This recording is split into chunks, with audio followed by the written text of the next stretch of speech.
here, and I'm filling in today for Dr. Kristen Lear, who is the head of the agave and bats restoration program, our endangered species intervention specialist. Though I did help get the program started and still occasionally work with them, very familiar, though a lot of the work in Northeast Mexico has really been Kristen's doing. So we'll get started. I don't know if she's on right now, but certainly if there's any questions I can't answer, we'll get them to Kristen for sure. Great. Well, I think almost all of the people that would be on this call are aware of pollinators such as bees and butterflies and hummingbirds. They seem to be having their time, fortunately now, in conservation and getting a lot more attention since they are in decline. And of course, also their economic and ecological importance. I think globally, actually in the US, there are ecological services of pollination for commercial crops is somewhere between 18 and $25 billion annually. So super, super important. But this is the pollinator that we're going to talk about today that a lot of people aren't quite as aware of their pollination services. And they're very important worldwide. It's a pollinator that flies under the radar, pun intended. Okay. So there's about 1,400 species of bats, give or take a few, whether you're a lumper or a splitter. And the majority are insectivores, but about 400 of those feed on fruit and nectar, with about 8% or 100 more or less being nectar specialists, specialized for feeding on nectar. So, what makes a bat different than an insect pollinator or a hummingbird pollinator? Well, let's take a quick look at effectiveness.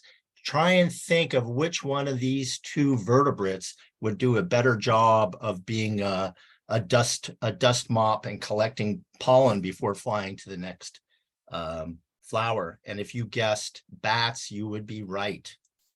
That bat on the right is absolutely covered. It looks like he's been rolling in pollen, in agave pollen or saguaro cactus pollen. And on the left, you can see the hummingbird is indeed a very good pollinator, but you can see the small amount of pollen on the feathers. Not to be dissing hummingbirds, they're very important ecologically, the whole suite of pollinators, but bats on a per animal basis are probably the most efficient vertebrate pollinators. Also, bats, especially some of the bats we'll talk about today, these long-nosed bats have really long home ranges as well as long migratory movements. So they're moving pollen and outcrossing plants at really at a great scale across the landscape.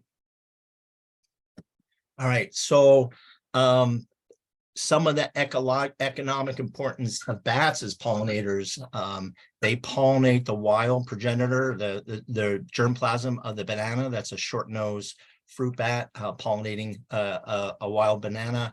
All the way to the right is Artibius jamaicensis pollinating a balsa wood flower. If you remember balsa wood for the little planes you had when you were a kid, or maybe are still playing with, they are bat pollinated plants.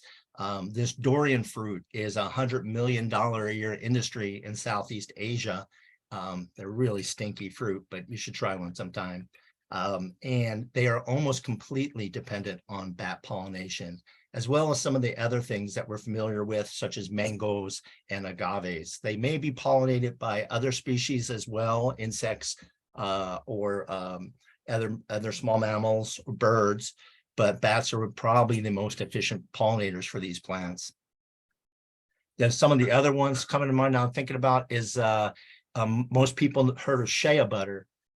Shea butter that's in hand creams. That's also a very bat-dependent plant for dispersal and pollination, as well as the kapok or the ceiba tree, and the iconic baobab tree of the African savannas that you've either seen in Africa or on the Lion King. All right, so there are 3 species of nectar-feeding bats that serve as primary pollinators for several key keystone desert plants in Mexico and the southwestern United States. So these are the 3 pollinating bats that we have in the US, and then they extend down into Mexico and Central America. The roost disturbance and habitat loss has led to the rapid decline of the long-nosed bats, with the Mexican long-tongued bat listed as, I got that wrong. It's the Mexican long-nosed bat listed as endangered, the one to the left in the US and Mexico. There's only 30 known roosts for this bat. The lesser long-nosed bat in the middle was recently delisted, though, there were those who thought that perhaps that bat should have stayed on the endangered species list. It's something to keep an eye on. All 3 of these bats, and certainly the 2 that we're going to talk about today, are not in great shape ecologically, which is, of course, is why this program is going. The last one is the Mexican long-tongued bat, Chironictis mexicana, all the way to the right. The near threatened status is a IUCN status. In the States, it's either state sensitive or it may be doing okay. So the deal is that bat, the Mexican long-tongued bat, forms small colonies scattered across the landscape, very small colonies, kind of often pretty rough country, whereas the Mexican long-nosed bat and the lesser long-nosed bat form very large colonies. Lesser long-nosed bat colonies can be up to 100,000 bats at a maternity site. The Mexican long-nosed bat, 20, 30, 40,000 bats at a maternity site. So basically all the eggs are in one basket. So that's why they're such great risk, and probably also one of the reasons why they have that status. All right, you can see again on the colonies on the left is the some lesser long-nosed bats with pollen on their faces and a typical roosting cluster. And again, we're focusing on these bats because of the colony size, the loss of habitat, and these bats undertake long distance migrations, which also make them more vulnerable.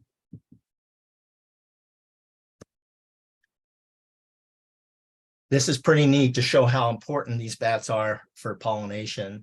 You can see the saguaro flower, and this is a lesser long-nosed bat approaching the saguaro flower, and its head fits right in the flower like a lock and key. Now, I don't know if I missed the slide, but something, or if it's still coming, but this is a good time to talk about it. So plants that are bat pollinated have certain characteristics, a bat pollination syndrome, if you will.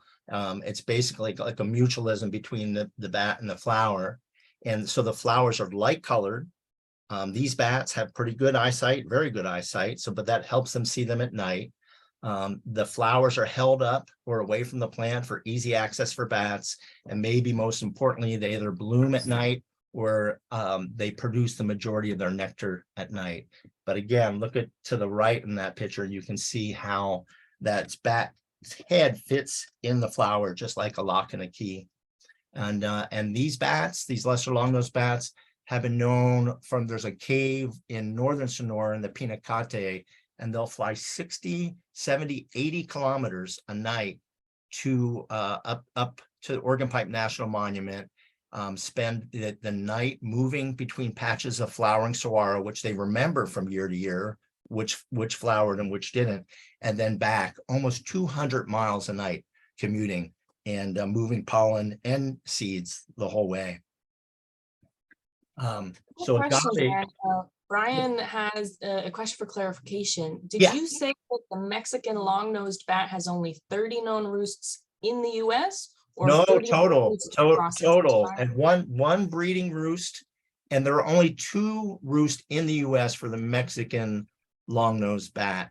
One is in Big Bend National Park, and the other is in the Boot Heel, southern New Mexico, in an insular mountain range there.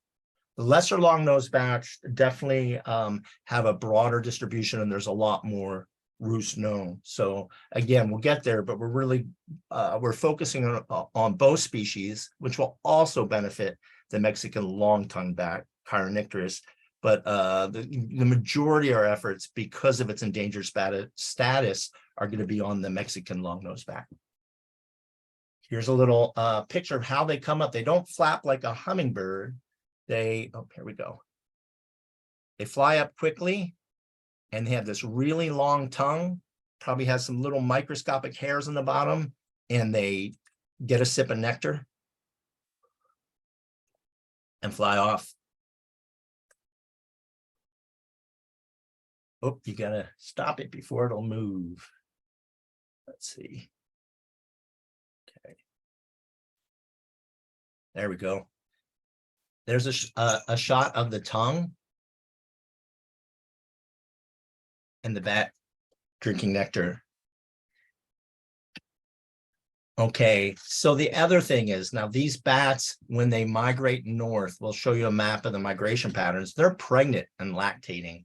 So they have a really tremendous need for energy and to fuel that migration, this northern migration. So having a nectar trail of blooming agave and cacti is critical to fuel and sustain these bats during their migration. So obviously they're under the stress of migration, and you can see some of them are carrying about another third of their body weight. There's a pregnant one to the left and one with a juvenile, which they will often fly with, holding on to the juvenile. It's pretty incredible. All right, so agaves. Agaves are a monocot, very long-lived. Mexico is the center of diversity for agaves. There's over 150 species. When the bats are in Arizona and New Mexico, they're primarily feeding on agave palmeri, which is all the way to the left there. Lower elevation grasslands, oak woodlands, and again, this is southeastern Arizona, southwest New Mexico, and then also on agave perii over to the right, and those are found a little higher elevation in the mid-montane, maybe 2, 3, 4, 5,000 feet elevation. Also in New Mexico and Arizona, though they get up higher. They do both extend down into Sonora and Nuevo Leon a little bit, but then in Mexico, there's probably a dozen or 2 dozen species that bats are using.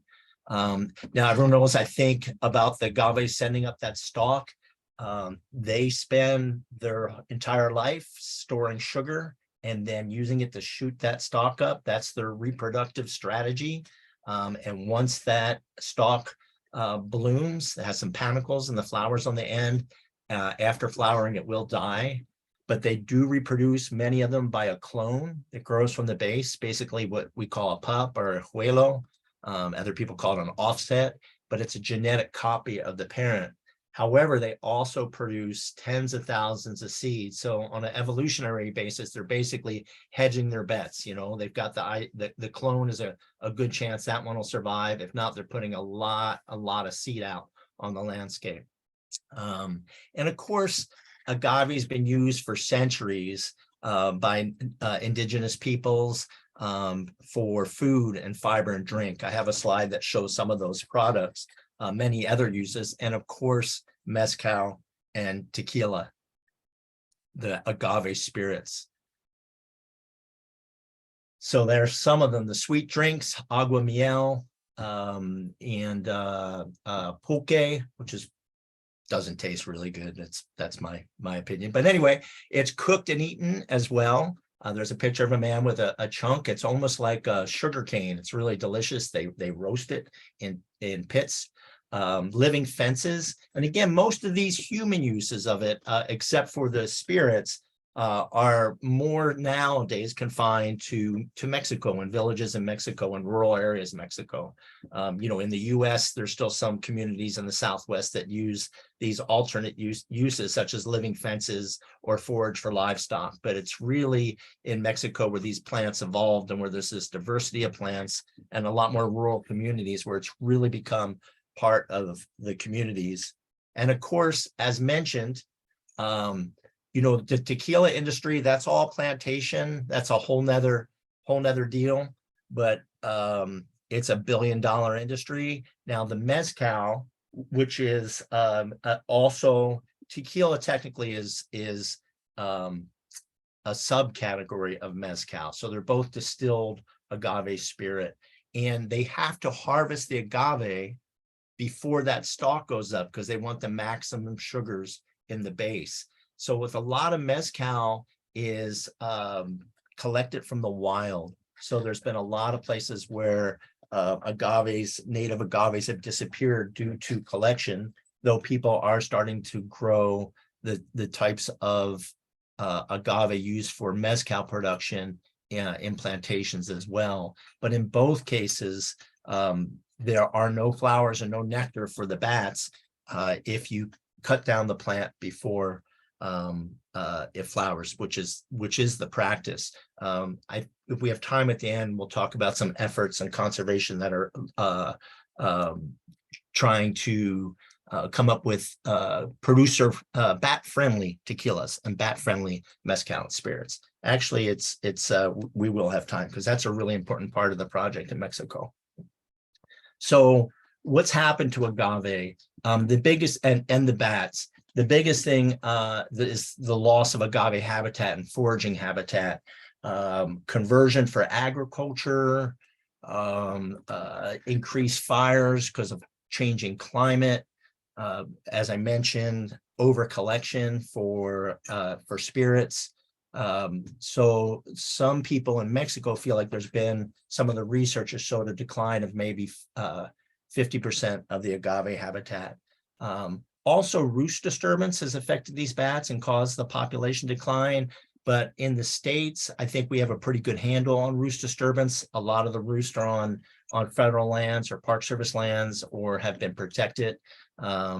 In Mexico, it's still an issue in some places, but it's really probably the loss of this agave and the foraging habitat that is causing the decline of these bats. With the Mexican long-nosed bat, which has declined by at least 50%, the populations in the last 20 years, roost disturbance may be more of an issue, but these species are more agave dependent than the lesser long-nosed bat. When I show the map, I'll mention why that is. So what are we doing and how? So the whole point of our program is to protect and enhance existing agave habitats and encourage the growth of new agave stands to facilitate and sustain a biological corridor for these bats in Mexico and the southwestern US, as well as protecting agave in particular and restoring agave near the most important maternity sites and the biggest caves. And a project this size and this scope at the landscape scale has to rely on a lot of partners and a lot of people. And that is what we're doing. We have excellent partners in Northeast Mexico and Sonora, Arizona, and New Mexico, both non-government organizations, industry, federal agencies that control millions of acres of land. And this project is probably going into its, let's see, about 5th year. So really the first couple of years trying to get things figured out, and it's really taking off. In my 20 years at BCI, it's probably one of the most interesting, inspiring, and effective programs that we have. And we have a lot of really great conservation programs. It's just, I don't think anybody has ever attempted to recover species, at least not bats, by taking care of their food and their foraging. Usually it's just protecting the roost and then they walk away. But we're trying to protect the roost and protect all the other parts of the life cycle, and in this case, especially the foraging. So quickly, that lesser long-nosed bat on the left, that purple, it migrates north along the Sierra Madre Occidental to the west there, kind of along the coast and the mountains. On its northern migration, there's quite a bit of flowering cacti, cardone and saguaro Oregon pipe, as well as agave. So on its northern migration, cactus is probably one of the main things that sustains it. And then when it starts to migrate back south after having its young in northern Mexico or southwestern US in the fall, then it's relying on agave. That Mexican long-nosed bat, the endangered species, is more commonly migrating up the other side of the country on the eastern mountains, and there it relies much greater on agave in both parts of its migration, north and south. So one of the very first things we did to get this program started was, there's been people working individually really hard, excellent scientists, conservationists across Mexico and the southwestern US, bat biologists, other conservationists. So we brought as many people together as we can to start sharing information and coming up with a landscape level strategy, so that it could be implemented on the ground with local knowledge, with the best scientific experts out there. And of course, people that understood agave, as well as people that understood bat ecology.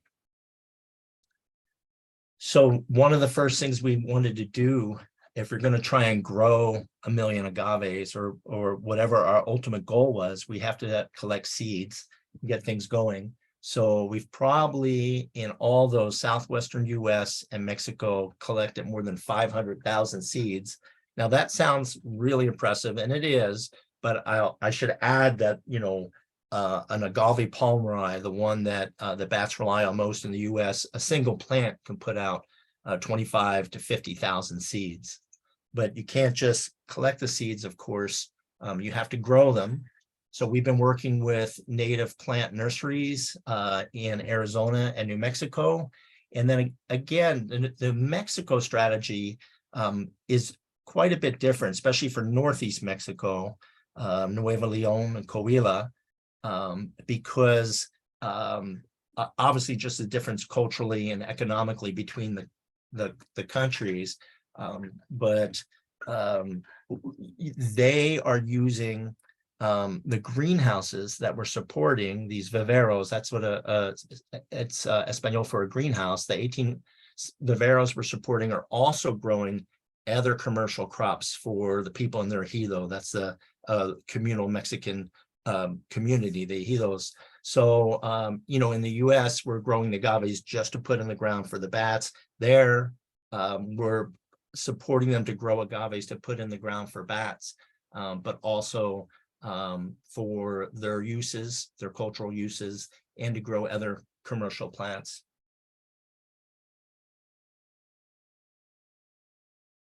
Planting is the best part. That's the part I enjoy the most.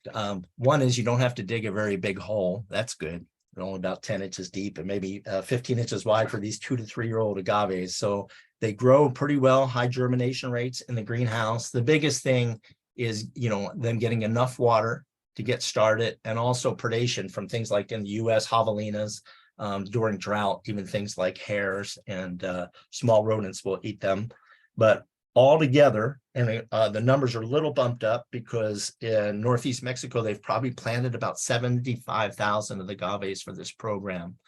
They're doing it on a much greater scale, but that's good because that's the area where the Mexican long-nosed bat is the more endangered bat. So the more we can get planted there, the better.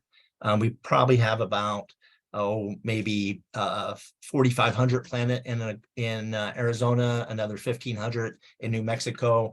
But the program is even after 4 or 5 years ramping up incredibly, and we are actually having to recruit people to grow agaves and find new nurseries to get things started. Let's make sure. Yeah, got that. All right, so this is neat. So in Sonora, there's another species, agave augustifolia, that's used to make the Sonoran version of mezcal, which is called bacanora. So if you see bacanora, it really is, it's the same as mezcal. It just was illegal for 100 years there to make. That didn't stop people from making it, just like moonshiners. But now it is a growing industry, and they're trying to keep it more of a craft industry with small farmers and communities, unlike the tequila industry, which is really large agribusiness. So we helped fund and helped fund a small nonprofit called Colectivo Sonora Silvestre, some really excellent young Mexican scientists, and they have developed a program with the government of Sonora, a sustainability program for a sustainable label. So both leaving some agave to go to flower for the bats. Of course, that's going to improve the genetics because it's not a clone growing up from the pup. It's a pollinated plant that, again, the bats have moved the pollen between plants, so better genetics, and then a host of other soil and water conservation management practices to make it sustainable. It's a really neat program. They recently, last couple of years, got $100,000 grant from the Salazar Center in Colorado to expand that work. And this is 8 pilot agave green business enterprises that we helped get started with our counterparts in Mexico, in Ejidos in Nuevo León, a little mezcal business in San Joaquin de Soto, 5 nurseries for agave production, and 2 businesses that make that agua miel, which is just the syrup that comes from the agave stalk, and not distilled. All right, communities, getting communities involved. We have 11 communities in Nuevo León that committed to short-term actions like the agave planting and seed collection, to do this, for promoting healthy populations of agave for now and in the future. But they've signed 10-year agreements to do additional actions like exclude from grazing areas that would be managed specifically for agave. In general, older agaves and cattle can coexist, but when there's not much else out to eat there and during drought, those young shoots of the stalks are pretty attractive to cattle. So the whole idea here again is for the bats and for agave, but it's also helping these communities and developing resilience of the landscape. So there's been about 1,000 acres, that's 400 hectares, restored bat habitat in Nuevo León, with a small NGO there, and training on sustainable agriculture and ranching practices. I think a total of 12 ejidos we're working with there. 183 people, campesinos have been trained in sustainable agriculture and grazing techniques. So we've had targeted trainings in communities, and almost everywhere people have been really excited about this. It's not someone telling them what to do. We are working with people that are already in their communities, and it's been really well received. And of course, education, there's always education. That's there's Kristen and John Flanders and Dr. Ana Ibarra in the back with the bat ears. She's one of our Mexican scientists who's been studying and working on lesser longnose and greater longnose bats for at least 15 years. Excellent biologist. So it's really neat. Obviously, anytime you can, whether it be in the States or Mexico, get kids interested in being in bats and conservation, it's just probably the best thing that we do. Just another cute example, some people here at this community in Nuevo León created a bat and agave mural on their community building. And those are snake gaiters. Interesting to live in a place where you need to wear snake gaiters all the time, but that's a handcrafted snake gaiter showing pollinating bats and agaves. All right. And how does one wear a snake gaiter? What's the purpose of that? Oh, it goes above your shoe from your knee down to your boot. They make gaiters for snow, just clomping through snow or keeping seeds out of your boots. The whole idea is to keep rattlesnakes from biting you. So these guys are working out in the fields in rugged country. There are people that wear them here that are out in good rattlesnake habitat.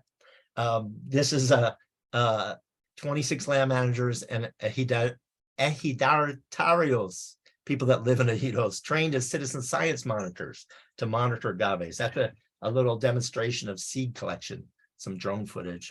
I was actually there at that trip. So they're hitting the agave with a long pole to shake the seeds out. You kind of have to get them, sometime after they flower and the seeds have been set, but you don't want them out there on the land too long because 1, the seeds will be gone, and 2, they won't be as viable. And establishing a seed bank. So really coming at this from all sides.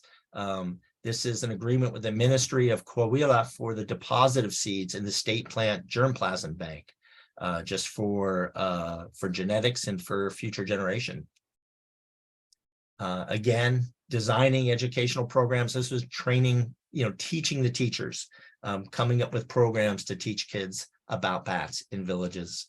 And there really isn't much that we're doing in Mexico that isn't either being done in the US or should be done in the US. Again, probably the biggest difference is the cultural use of agave. More people are using it for different reasons there than in the US, though it's starting to become a kind of a craft thing to grow agave for not just spirits, but food, agua miel. Trader Joe's has agave syrup on the shelves. And industry, can't forget industry. This is a salvage operation I was actually involved in at a Freeport-McMoran mine. They were expanding the mine, but there were a lot of agave pomeri, and we were able to salvage 700 of them and plant them in other places. And Cemex on the left has sponsored a seed collection workshop with Ejidos in Nuevo León.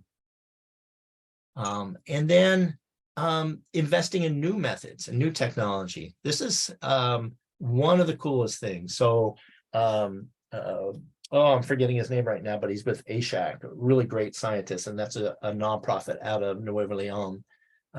And he's been using drones to get a better idea of agave densities and places where agaves need to be planted. They've also done some experiments using camera traps, trail cameras set up to see if bats are visiting flowers. So to help identify basically where to put the conservation efforts. But this next thing is, to me, something that 10 years ago, 20 years ago, people weren't even thinking about. This is using eDNA. All right, so I mentioned that Mexican long-nosed bat roost, that one of the two that's in West Texas in the Chizos Mountains in Big Bend National Park. They're also sharing a roost with lesser long-nosed bats. The only place we know where they do that in southern New Mexico. And those two roosts are probably 400 miles apart. I'll say 350 miles apart. We have no idea how are they going from that one roost to the other? Are they moving from Mexico to the one roost and Mexico to the other roost, but not going between the two? So it's very expensive. It's almost impossible to radio tag a bat that small and follow it for that long, especially in rough country. And of course, they're flying long distances at night over rugged country. So pretty difficult to get an idea of how the bats are moving. So, and then if you're just going to sit all night at an agave plant, and there's maybe 50,000 agave plants over that 500,000 acres, kind of hard to figure out where to go. But eDNA, environmental DNA that's left on the flowers by the bats, we did a test, and you can actually detect if the bats have been there and which species by collecting just a few petals from each agave and then having the assay done for the DNA work. So that's something that's going on right now, and it's being finalized, and there's still more work to be done to get it to be effective, but that would be a really pretty neat way to figure out where the bats are going. I should mention that there's another thing people have been doing, which is pit tagging, which is like, it's the size of a grain of rice that goes under the skin. So you capture the bat, you inject this small tag in the bat. Now the bat has to fly through a antenna that will pick it up. So you can, it has to be about 3-4 feet from the antenna. So they basically will put a loop antenna over the entrance of a roost. And then anytime a bat that's been pit tagged, whether it be from that cave or another cave, flies through, it'll be recorded to a computer. And they have found one bat from southern Baja Peninsula, a lesser long-nosed bat, that showed up a few days later in Arizona, and not a Mexican long-tongued bat, but another lesser long-nosed bat, I believe, that also was picked up at that roost in Texas and flew all the way to New Mexico in just a few days. So that's another way. But I think the eDNA has got a lot of promise. So in closing, I just want to emphasize how amazing agaves are. They're incredible, incredible plants. They're beautiful plants. They are ecologically important. I know the talk has been on bats and our bat work, but there are a lot of other species of agave that rely on bird pollination, on hummingbirds, on moths, on butterflies. I've seen crows at agaves, lots of orioles, doves. They're just a keystone species. So many uses. And again, I think one of the real strengths of this bats and agave restoration initiative is, especially in Mexico, is bringing the whole idea of one health, the land's health, the bat's health, the plants and the agave's health together. So it's a great program. I hope everyone who's listening has an opportunity to support it. And I think that might be it. I show those acknowledgements up front, all the organizations that are working with us. There's a email for Kristen Lear, klear@batcon.org. If there's questions that I can't answer today, and our webpage, www.batcon.org, has an agave page where you can get to. Alrighty, thank you so much, Dan. Yeah. So we do have plenty of time left for questions. So make sure you share them in the Q&A box. I'm going to pop over there now and see what questions have come in so far. Let's take a look. If there's any real hard ones, I'll send you to Kristen. Great. Okay, so first question from Cindy. Is the spirits industry involved in bat conservation? Okay, yeah, great question. So the first person that really got on this was a scientist a lot of people know. There's been documentaries done on him, Dr. Rodrigo Medellin from the university in Mexico City.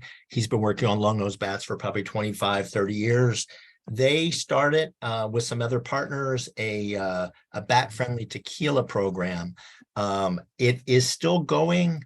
Though it is, I think like any of these efforts, they've got a lot of different things going on. So I don't know how much that has grown at this point. You might be able to Google that and see if they're still out there. But that's a pretty neat idea where you leave a certain percent, let's say 5 or 10% of the agaves in your plantation to go to flower. Allow them to go to flower. You get the seeds and better genetics for your future crops, and the bats get some flowers and nectar. Now, I mentioned that group, Colectivo Sonora Silvestre, and the acronym for their program is FOBADES, FOBADES. Might be worth Googling that. We support them directly. They're working with local growers in Sonora on that growing mezcal industry, the bacanora. Definitely to plant agave hedgerows that around the crops that will be harvested for mezcal and allowing those to go to seed. So yeah, those are the two programs I know. I think there probably needs to be a whole nother big push because, I'm not a big cocktail drinker, but I know just from being a foodie that mezcal is we're kind of at peak mezcal. There are so many mezcal brands out there and cocktails being made from mezcal. I'm sure it's a $1 billion industry as well. Now, I mentioned that when I say mezcal, the traditional center of mezcal is probably in Oaxaca, still a bat within the range of these bats. But the bacanora in Sonora is a growing industry, and there's a lot of opportunity there. Exciting. Another question from Amber. Are the long-nosed bats being heavily affected by white nose syndrome like so many of those species that are in the US? Fortunately not. White nose tends to be most prevalent on bats that hibernate in cool, wet places. Probably in cold weather, these bats might go into a little bit of torpor, but they're not true hibernators. So the caves that they would stop in would be too warm and too dry for the fungus that causes white nose. So that's one good thing they have going for them. Good. At least there's that. Yes. A question from Lindsay.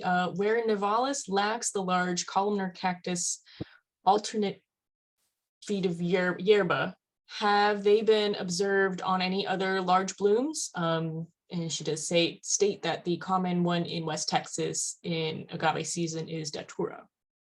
Right. I've not heard of datura. I think agave havardiana is an important agave for Mexican longnose bats, and it's a fairly common agave in West Texas.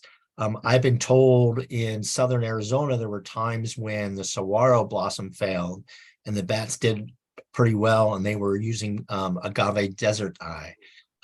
In Mexico, even the Mexican longnose bat, it does have some other plants. There's a couple in the morning glory family. They're tree forms. They actually have flowers like datura, that kind of bell-shaped flower, but I do not think datura is one of the ones that would be used.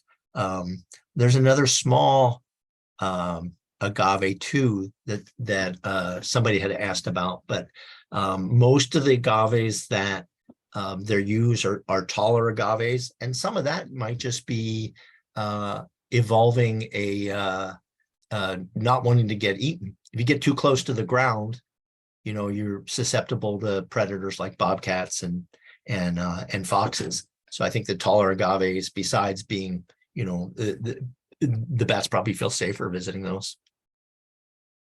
That's true. Julie asks, do agaves in the wild depend upon a reliable summer monsoon season to grow well? Has climate change affected the summer monsoon? Yeah, it's a really good question. Agaves in the wild and their demographics, the age classes haven't been studied as much as some plants. I have heard that a good monsoon, that there's a delay, like the next year, it's very good for germination of agave. I should mention, when we plant them, we make a little rock ring around them, and that's what the native peoples did, the indigenous peoples of the Southwest, the Hohokam and others that use the agave. That little rock ring helps collect humidity at night for moisture, and also radiates warmth for the plants and protects them a little bit from some of the other predators. They call it rock mulch. But getting back to the idea of monsoon, yeah, I think the climate thing, it's interesting. When I went and looked up the first time climate change and agaves, it was all about the industry. And they were actually saying that higher CO2 levels might increase productivity of these big plantations, which does nothing for the bats. And I think too, one other thing, that the changing climate has increased fire frequency, and there's always these interactions. There's a lot of, in the US, introduced grasses, invasive grasses, buffalo grass, layman's love grass was brought here in the 20s. So where agaves would have been growing in an area with just rocks and very not much vegetation, all of a sudden they're in a sea of these invasive grasses. Now, with climate and hotter temperatures and more and bigger fires, that carpet of grasses is burning and burning up the small agaves, where they may have survived a lesser intensity fire previous. So there's these overlapping, effects, as it so much is in nature, these things being connected. So, and when we have had the first couple times we planted agave out in New Mexico in the Boot Heel, planting 300 agave, let's say, in one area, one big patch. We went into a 2-year drought, We went back, and things that normally wouldn't eat agaves, mice and pocket gophers and hares, had eaten these little baby agaves. They were the only green things out there. If you plant and you get a good rain season, you have a much, much higher survival. So that was a long answer, but I would say yes, the monsoon definitely coming at a regular time, and a normal amount of precipitation would probably have a effect. The last thing I'm going to say about both of these things, all these things with agave is, when a plant takes 7, 8, 10, 20 years to flower, it's subjected to lots of different things over that time. I mean, if you're planting an annual plant and you get a good year of rain, boom, it's going to respond.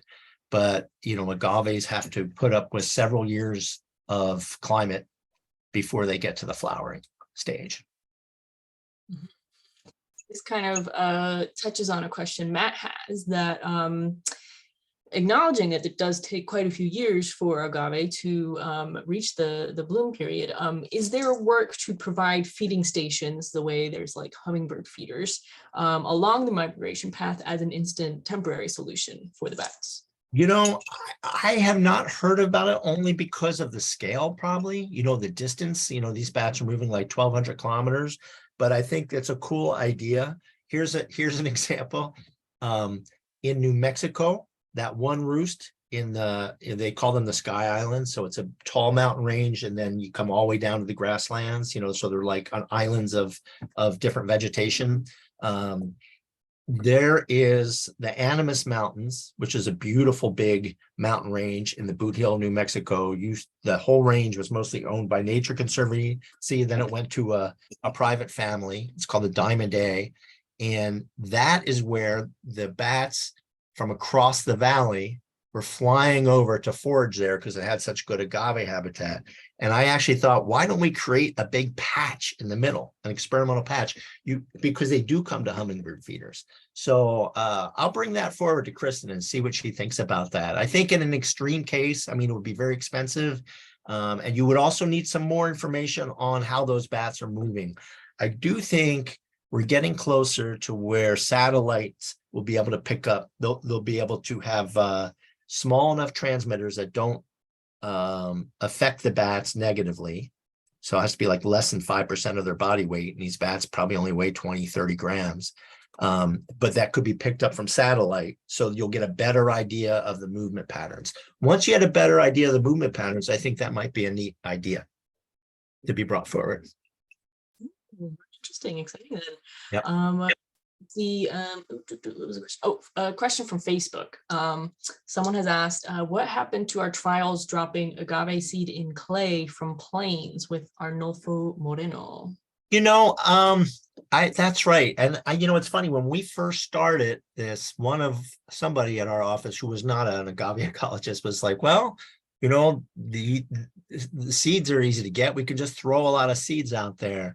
I don't think there was a lot of follow-up there. One thing is I did some research for my graduate work, nothing to do, it was tropical bats, but seeds don't do, they would have to be in those little clay balls because ants are everywhere.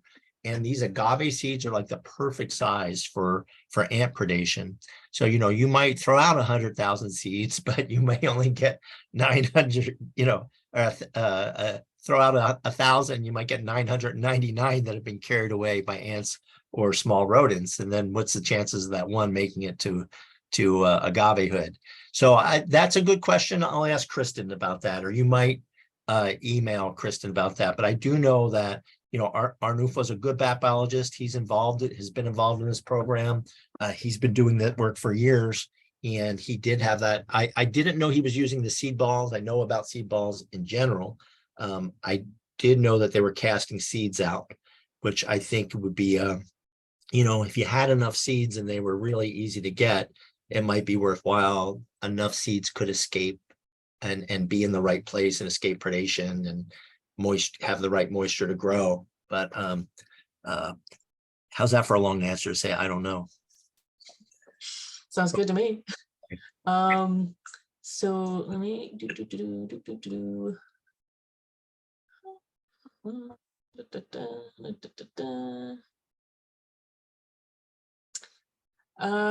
Salma is asking, do the bats use exclusively the nectar and the carbs in the nectar for migration and fuel production, or do they metabolize it into fats like hibernating bats? Oh, good question. I think it burns direct.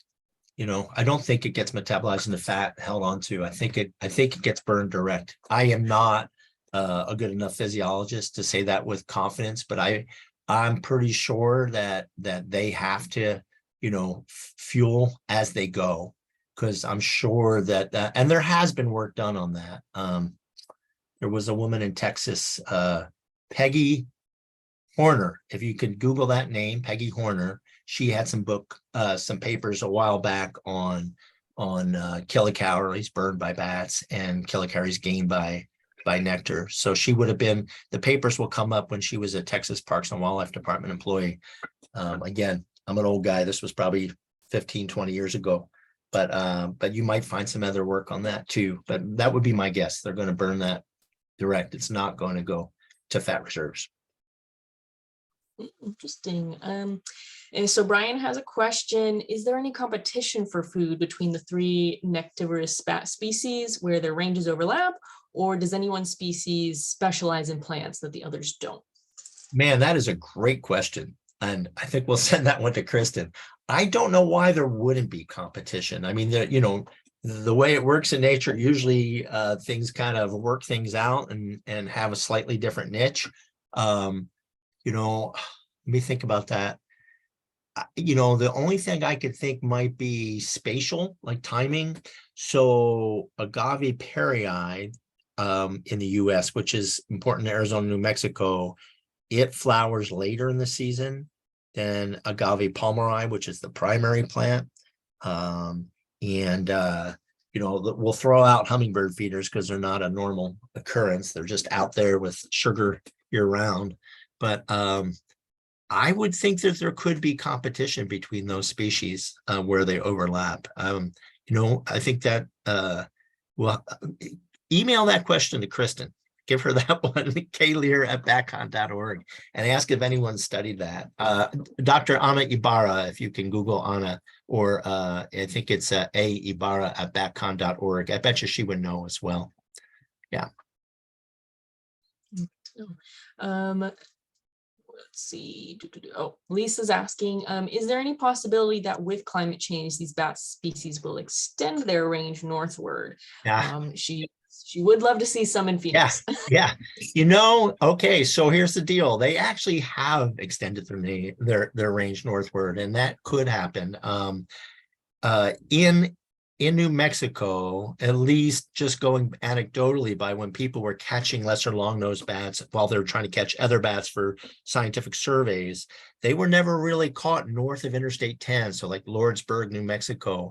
And then over the last 15 years, they started to be noted at people's hummingbird feeders up closer to Silver City. There have been records of bats just south of Phoenix that weren't there before, of these bats. And and we did a climate change paper and used these bats, and it did showing their range moving north. Of course, the caves and mine roost have to be there, and the agaves that they want have to be there too. But yeah, I do think that they probably will move north, but at the same time, it may get too hot, and may change some of their southern habitat suitability. So I would be, for myself, I'd be careful to think about it helping them. But yeah, the short answer is yeah. I think their ranges are probably creeping north for sure. And you might start seeing some in Phoenix. And if you do, let Arizona Game and Fish know. Good to know. One of Yvette's questions was, will the agave grow without bat pollination? Yes, they will. They just won't be as fit because they do reproduce by those clones, right? So the only, the deal there, like with so many crops or wild things, the genetic diversity helps you withstand things like fungi and blister rust and those different types of things that attack plants. Supposedly all the tequila, I think that's agave, is it Americana? I'm not sure. Anyway, the one that they make tequila out of, all those plants descended from just a few progenitors, and they had a blister rust or some kind of rust that wiped out like 90% of their crop because they're all genetically the same.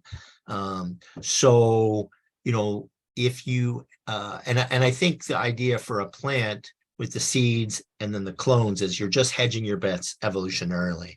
You know, in a bad year, yeah, you get the clones, but maybe in a good 5 or 10 wet cycle, you get a lot more plants rather than just the 1 or 2 clones growing because you put out 50,000 seeds.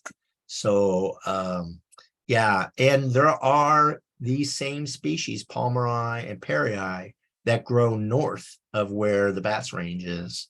So within the range of the bats are primary predators, seed dispersers and pollinators, but with outside of the range, they probably have to rely on other animals. Got it. Okay, last question.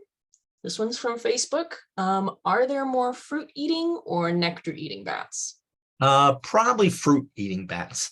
And real quick, you know, what's kind of cool is these fruit eating bats, they have a much longer nose, so their morphology is made for that. Some of them have a tongue that actually like fold up, and they're basically like down further than their throat, you know, kind of all the way down to the top of their thorax. So they come out. There's a couple photos I didn't get to put in here that just their tongue is almost as long as their body. So they're you know, it is a specialization.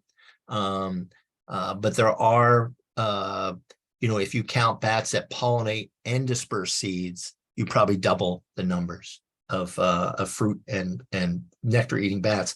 Oh, the last thing there, this is cool. One of my favorite bats, I think is one of Rachel's favorites too, is the pallid bat. It's found in the western deserts down into Mexico, and it primarily eats big insects off the ground, scorpions, centipedes, and such. Well, they have been found now eating pollen, eating agave and cactus pollen. And maybe they were trying to get insects and got a mouthful of pollen and it worked out okay. So it's not a super common thing, but it's kind of neat to see that it can kind of go the other way too. Thank you, everybody. Again, Kristen can answer any questions I couldn't answer. Give her a little time. Poor woman is overwhelmed, but we're hiring another full-time person on agave, and we have part-time people to work with her and all of our partners. And you can always reach me at dtaylor@batcon.org. And thank you for listening today. It's awesome. I'm glad I survived. And thank you, Linda, and thank you, Rachel, for setting it up, because this boomer was never going to be able to do that. Yeah. Yes. Thank you. And thank you, Dan, for actually, you know, educating us all about bat pollinators. And again, this is pollinator week. So it's just one of the reasons why we did choose this topic. And yeah, it sounds like we could thank bats for a lot of tasty things and important things in our environment. Thanks to the audience for joining us. If you want to learn more about bat pollinators and BCI programs that work with them, like the Agave Restoration Initiative, visit our website at batcon.org. That's BATCON.org. And if you haven't already, subscribe to our mailing list and newsletter. That's where you'll hear about future webinars and the work that we do. So this webinar will be uploaded to our YouTube channel in about a week. Just search at bat conservation on YouTube, all one thing, like @ bat conservation. All right, so that's all for now. I hope everyone loves bats even more than they did an hour ago, and we'll see you at the next bat chat. Hey.